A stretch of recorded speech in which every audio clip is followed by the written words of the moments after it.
since I made a video on this channel, due to the fact that in Switzerland it started snowing, raining a lot. So almost all the people that I contacted to make some car contact with actually said, yeah, my car is in winter sleep. The reason for not making any videos is basically that. And now that there is a week of no rain, no snow and everything, I decided to give an update, at least on the RS3, because there's a lot that has happened since the last time I made a video with the RS3 long term. So let's find a nice spot and update you guys on what happened with the RS3 so far, and if something popped up.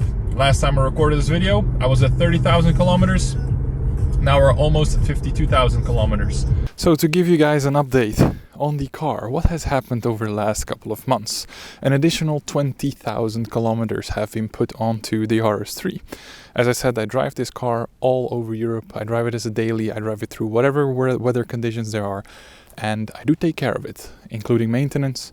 But it doesn't mean that I leave it for winter hibernation, as other people might do with their cars. So it has been holding up very, very well. I'm currently running, of course, the winter sets because it's been snowing already. If you follow me on Instagram, or if you follow the car on Instagram, you should have seen that there was quite some snow, and I made some very nice pictures, of course, in the snow as well. In case you don't know the Instagram, it's the black RS3_8Y. Problems I've had. Oh guys, remember the story in one of my first videos about the cars that I went to the Netherlands and the windscreen got cracked. Every time, for some reason, when I go home to the Netherlands to visit my family, something has to go wrong. And it's not due to my fault or driver error or anything like that. Unfortunately, during the summer holidays, I was driving through Bosnia and Herzegovina, and I had a nice house that I booked up onto the hills. The roads towards this house were steep. There were pieces of the road which were missing. We call it in Bosnia makadam, basically just rocks and gravel, but like bigger rocks, not the proper nice gravel roads, which caused to one of the rocks, bigger rocks, caught under the diffuser and ripped a big chunk of the diffuser off. Painful, yes. Big damage, no. It's an aftermarket diffuser that I installed, so what I did is, of course, I got a new one. I ordered a new Maxton diffuser, installed it, again, a couple hundred francs. I installed it here in Switzerland at the company SPORTBACK AG, known for Porsches and some RS models. So I handed the car to them, let them basically replace the diffuser. I haven't told them yet, nor did I make a review, because, to be honest, sometimes I don't have the nerves or the energy to chase certain things when stuff goes wrong. And what is it that went wrong? They replaced the diffuser. First of all, it took them way longer than it took the company that I did it first with in the Netherlands, Ride Automotive. They fixed it in like 1 hour, 1.5, and these guys took almost 3 hours. With, of course, a higher hourly rate because it's Switzerland. So in order to replace the diffuser, the whole bumper has to come off. You have to remove the tail lights and so on to get the whole bumper off. They have to transfer the exhaust tips or end tips from one diffuser to another. You can check that in one of my videos, where I think it's the modifications on the RS3, where you can see how they do that. And that's a video that was filmed in the Netherlands by the mechanics. In order to pop off the rear bumper, you need to remove these plastic bits, and they're a bitch to remove, I'm not gonna lie. These things have to be pushed in very hard, and they have like some clips that hook onto them on the other side. So the guys at SPORTBACK replaced this whole thing, and first it took longer than expected.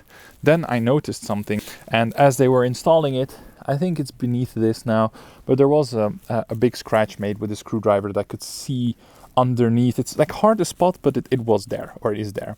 You can't see it now because of the stuff I'm about to tell you again. So what happened next? First of all, I got the car back, and I realized after a couple of days that they actually broke this part, which is I think 30 or 40 bucks that I paid to replace it. I replaced it myself, but they broke it, and therefore the lid wouldn't close automatically. And they didn't tell me. So for a company that's that well known in Switzerland for the repairs and everything, and also one of the fellow YouTubers, Cars with Luke from Switzerland, he does a lot with them together. I was very disappointed. I just didn't feel like going through the trouble and being a Karen, so I just bought the part, replaced it myself. But it's just overall bad experience. They scratched the bumper, they broke a part that they didn't tell me about, and then after and on top of all of that, it costs more money to replace, of course. Fine, okay, leave it be. I go to the Netherlands this winter. What happens?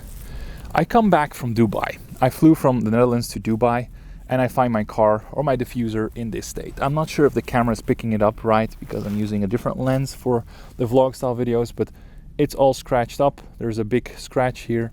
There's a crack here, as you can see. There's a crack from the bumper. It actually drops off.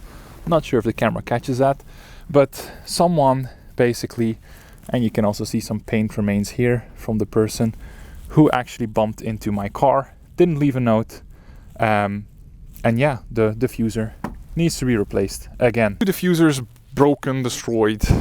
One because of bad road conditions, one because of asshole people in the Netherlands, and that all in the period of 1 year. It's expensive. Like a Maxton diffuser with the paperwork in Switzerland, I think is around, and the installment is like 800 francs plus minus, times 2, 1.6k just in plastic parts. And because I have full insurance on everything, but because just the regular or the aftermarket part that I fitted was broken, the insurance doesn't cover it. So I have to pay this thing again myself. But yeah, it is what it is. That's stuff that always happens when you have a car. Doesn't matter what kind of car, there's always stuff. No matter how much you take care of your car, there's always stuff gonna break. And luckily it's just plastic stuff. It's no gearbox, it's no engine, there's no other big issues. And now I'm struggling with multiple other things. I am doubting to keep this car long term. Why? As I mentioned before, there's things like space, mostly space, that I'm lacking.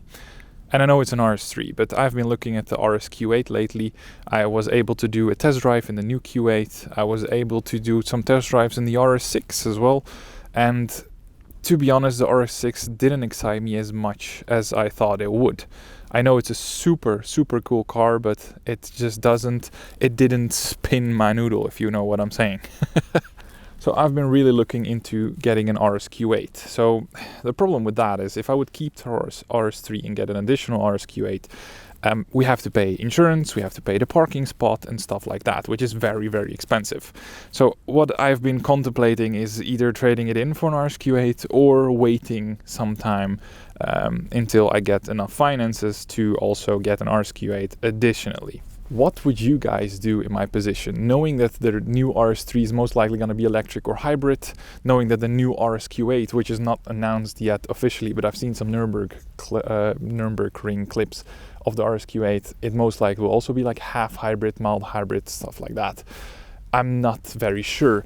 The RS Q8 used ones, you can get one from the current generation with under 30,000 kilometers for like 135 to 140k. And the amount of more car you get for the price compared to an RS3 is ridiculous. So I'm really, really having a hard time on deciding what to do next. I really love the car and I would love to keep it and make a cool project out of it. What I've been complaining about also in the other videos was the sound of the car. So the RS3 stock sound does not sound that good. It's not that loud. Yes, I mean, the tone of the sound is super nice, but it can be louder. That's one thing that's for sure. And in order to get it to be louder, you would need a downpipe or an exhaust system. In order to get a downpipe and an exhaust system, which are legal in Switzerland, the downpipe from APR that I saw on the video of JP Performance in Germany is 6k. The exhaust is an additional 4 or 5k. So you're looking at 10k to upgrade just the exhaust. I looked at some rims. I looked at body kits from both Maxton and also from CT Carbon. And you're looking at additional, well, if it's Maxton, 1k, 1.5k, CT Carbon, 3.5k.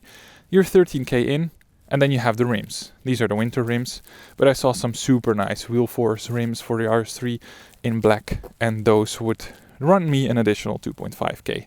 If I would like to make the car the way I want it, the way I would love to see it in perfect state, basically, and take care of all the things that I don't like about the car, including the interior, it would cost me around 20k.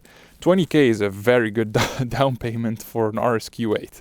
So what would you do? And I know this sounds ridiculous. This is luxury problems to the max. But what would you do if you had the option to pick one of these two cars? Or would you say you would wait and buy an additional car and keep both? It really depends, and waiting is not going to be a couple of months. Waiting is going to be more likely a year plus in order to be able to afford both cars. Because don't get me wrong, they're all nice stuff, they're toys, but they're very expensive toys to maintain. Those are the main updates. I had some diffusers broken, ripped off. I had, let's say, not the best experience with SPORTBACK. And other than that, only basically internal battles in my brain about what to do with the car next. Liability-wise, no issues have popped up. Regular tire swaps, everything like that. No crazy things with the engine. Nothing really else than just regular maintenance. The service I did at 30,000 kilometers. I told you guys about that.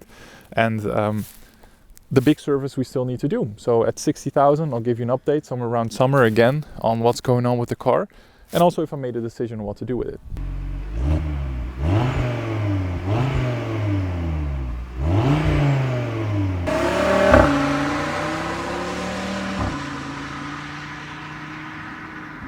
I hope you guys liked the update, and I hope to see you soon in the next video where I'm trying to get some new cars onto the channel. So thank you guys for watching, and I see you in the next one.